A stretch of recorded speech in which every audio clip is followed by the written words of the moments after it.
ನೀವೇನಾದ್ರೂ ಬ್ಯಾಂಗ್ಳೂರಿಂದ one day trip plan ಮಾಡ್ತಾ ಇದ್ರೆ ಈ ವಿಡಿಯೋನ ಕೊನೆ ತನಕ ನೋಡಿ. ಬೆಂಗಳೂರಿಂದ ಸುಮಾರು 227 ಕಿಲೋಮೀಟರ್ ದೂರದಲ್ಲಿರೋ ಹಿಮವದ್ ಗೋಪಾಲಸ್ವಾಮಿ ಬೆಟ್ಟ ಹಾಗೆ ನಂಜನಗೂಡು ದೇವಸ್ಥಾನನ ವಿಸಿಟ್ ಮಾಡಿ ಬರ್ಬೋದು. ಈ ಎರಡೂ ಜಾಗಗಳನ್ನ ಈಸಿಯಾಗಿ ನಮ್ KSRTC ಬಸ್ಸಿಂದ ಹೋಗ್ಬೋದು. Bangalore to Mysore, Mysuru to Gundlupete, Gundlupete to Himavad Gopalaswamy Betta reach ಆದ್ಮೇಲೆ ನಮಗೆ ಯಾವುದೇ ತರ ಓನ್ ವೆಹಿಕಲ್ಸ್ ಒಳಗೆ ಅಲೋ ಇರಲ್ಲ.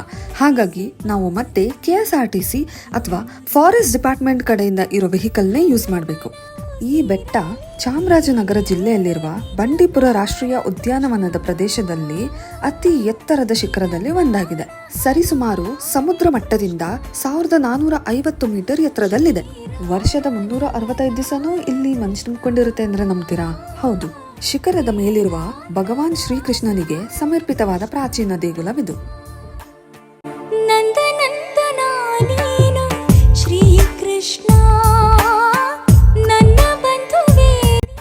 ಆದಷ್ಟು ಅರ್ಲಿ ಮಾರ್ನಿಂಗ್ ವಿಸಿಟ್ ಮಾಡೋಕ್ಕೆ ಟ್ರೈ ಮಾಡಿ.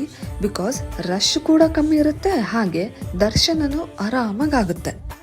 ಇದು ಯಾವುದೇ ಮುಂಜಾನೆ ಮಂಜಲ್ಲ, 2 ಗಂಟೆ ಆಗಿದೆ. ಸುತ್ತಲೂ ಮಂಜು ತುಂಬಿಕೊಂಡಿರೋ ದೇವಸ್ಥಾನವೇ ಹಿಮವದ್ ವೇಣುಗೋಪಾಲ ಸ್ವಾಮಿ ದೇವಸ್ಥಾನ. ಹಾಗೆ ಅಲ್ಲಿ ಕೊಟ್ಟಿರೋ ಪ್ರಸಾದವನ್ನು ಸ್ವೀಕರಿಸಿ ನಾವು ಹೊರಟಿದ್ದೆ ನಮ್ಮ ನೆಕ್ಸ್ಟ್ ಡೆಸ್ಟಿನೇಷನ್ಗೆ, ಅದೇ ನಂಜನಗೂಡು. ಹಿಮವದ್ ಗೋಪಾಲಸ್ವಾಮಿ ಬೆಟ್ಟದಿಂದ ಸುಮಾರು 56 ಕಿಲೋಮೀಟರ್ ಬಂದ್ರೆ ನಂಜನಗೂಡು ಸಿಗುತ್ತೆ. ನಂಜನಗೂಡು ಪ್ರಸಿದ್ಧವಾಗಿರೋದು ಇಲ್ಲಿಯ ಶ್ರೀಕಂಠೇಶ್ವರ ದೇವಾಲಯದಿಂದ.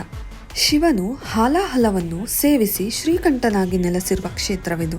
ಈ ದೇವಸ್ಥಾನಕ್ಕೆ ಭೇಟಿ ಶ್ರೀಕಂಠೇಶ್ವರನ ದರ್ಶನವನ್ನು ಪಡೆಯುವುದರಿಂದ ನಾವು ಕಾಶಿ ವಿಶ್ವನಾಥನ ದರ್ಶನವನ್ನು ಪಡೆದ ಪುಣ್ಯವನ್ನು ಪಡೆದುಕೊಳ್ಳಬಹುದು ಎಂದು ನಂಬಿಕೆ ಇದೆ.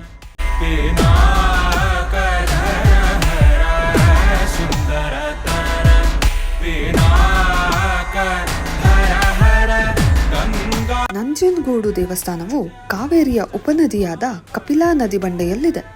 ಒಂದೇ ದಿನದಲ್ಲಿ ಈ 2 ದೇವಸ್ಥಾನಗಳನ್ನು ಭೇಟಿ ನೀಡಿ ನಾವು ಹೊರಟಿದ್ದು ವಾಪಸ್ ಬೆಂಗಳೂರು ಕಡೆಗೆ.